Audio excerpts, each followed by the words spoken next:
Avem o nouă sculă de la Parkside. Este vorba de un ferăstrău cu lanț, pe românește spus drujbă, mini drujbă. Este un model care nu l-am găsit în magazine la noi, am înțeles că ar fi fost, nu știu sigur, eu l-am luat de pe OLX. Prețul de achiziție a fost undeva la 350 de lei plus transportul. Dacă îl mai căutați, e posibil să-l găsiți. Am ales varianta aceasta pentru că este versiunea de 20 de amperi, nu de amperi, scuze, de volți, tot cu amperi în cap, dar acesta e vorba de 20 de volți, mai există și de mai puțin volți. Mi-a plăcut mai mult modelul acesta. Am considerat că este mai robust, mai bun. Rămâne de văzut dacă alegerea a fost cea corectă. Să vedem ce conține pachetul. Bineînțeles, vine fără acumulator de ceva timp.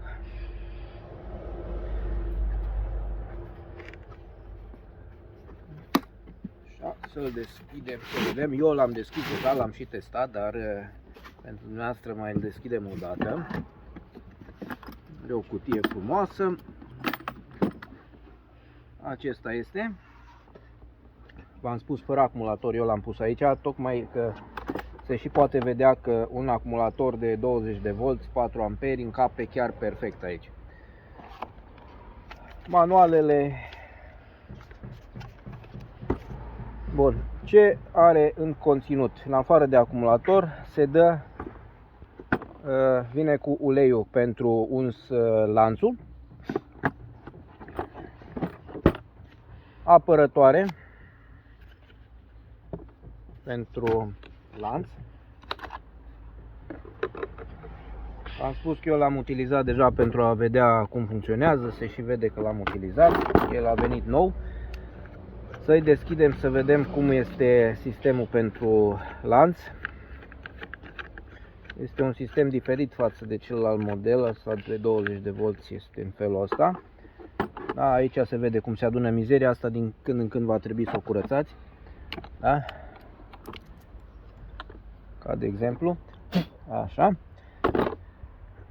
Aici este o chestie interesantă. Deci asta este, cu acesta practic se întinde lanțul. Are un sistem automat de întindere a lanțului. În momentul în care lama vine pusă aici așa, el culisează, da? Are un arc care îl împinge să stea tot timpul tensionat, să spunem așa. O să rămână de văzut în cât timp va și necesita înlocuire. Bun, acesta este lanțul. Eu am mai făcut o recenzie la o altă mini drujbă de la Grundman. Din ce văd, cred că este exact același model de lanț. Da? Am respectat, are aici, vă arată cum se pune lanțul. Să nu-l puneți pe dos, că nu vă taie nimic. Ok, să vedem acum dacă reușim să-l montăm. Deci va trebui să-l montăm exact pe dos, adică punem știftul acesta la gaură, după care împingem de el. Pentru mine e un pic incomod aici locul de montaj. Ok. Bun. Este ok, montat. Îi punem capacul.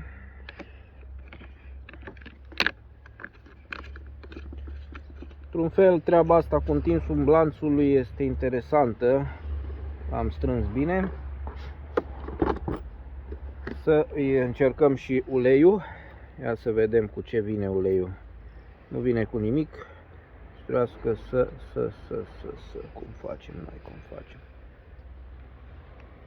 Era bine dacă era, stai așa, ba da, este, scuze. Se pare că are un fel de pipetă.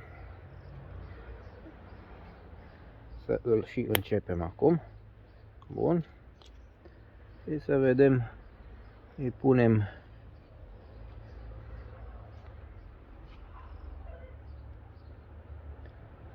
bun. Este suficient.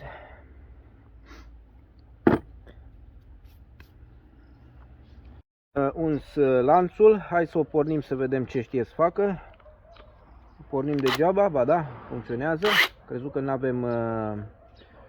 n-avem baterie, dar este.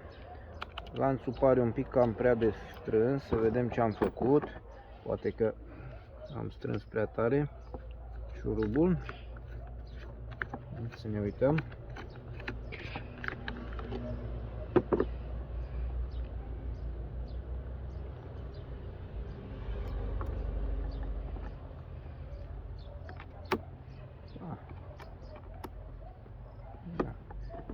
Ok.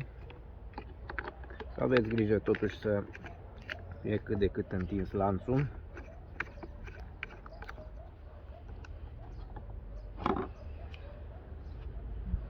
Da, acum este ce trebuie.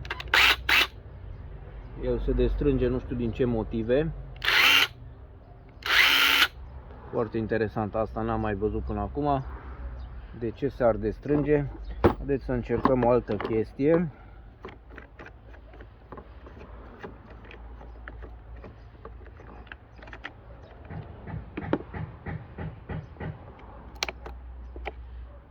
Vedem ce se întâmplă aici. Dacă i-am pune un pic de ulei și aici, nu cred că se supără.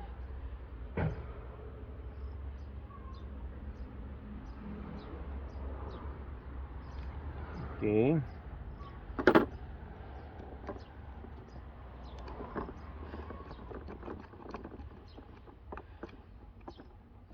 Bun.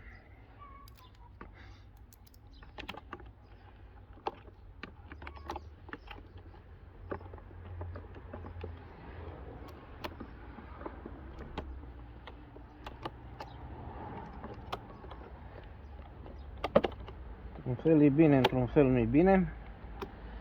Dar haideți să vedem acum dacă am rezolvat cazul. Ok. Ia să vedem. Da, este mult mai bine. Trebuie să mai facem și câte o mentenanță, dar cam asta este drujba de la Parkside. Acum, ca să facem și un test real și eventual o comparație, da? Și asta este cealaltă drujbă. Hai să ne uităm să vedem.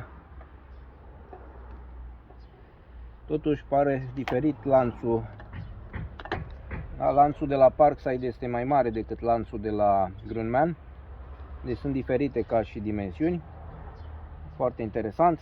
Cu ocazia asta numai bine am comparat cele două drujbe. Haideți să vedem și o probă de lucru. Lăsăm asta deoparte. Luăm una bucată creangă, da, și încercăm să o tăiem.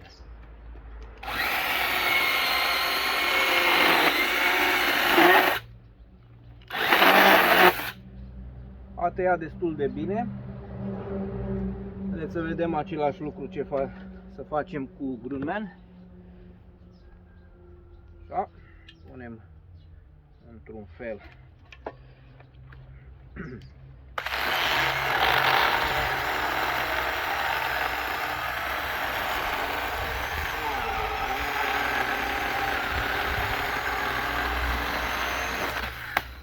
Da, merge un pic mai greu cu Grünmann, probabil fiind și lanțul mai mic, putere un pic mai mică. Într-adevăr, cu Parkside, da, parcă a mers mai bine. Hai să mai vedem, să-l facem bucăți.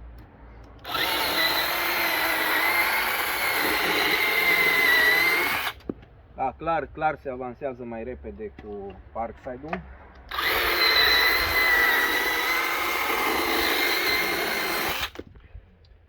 Nu este rău, este chiar binișor.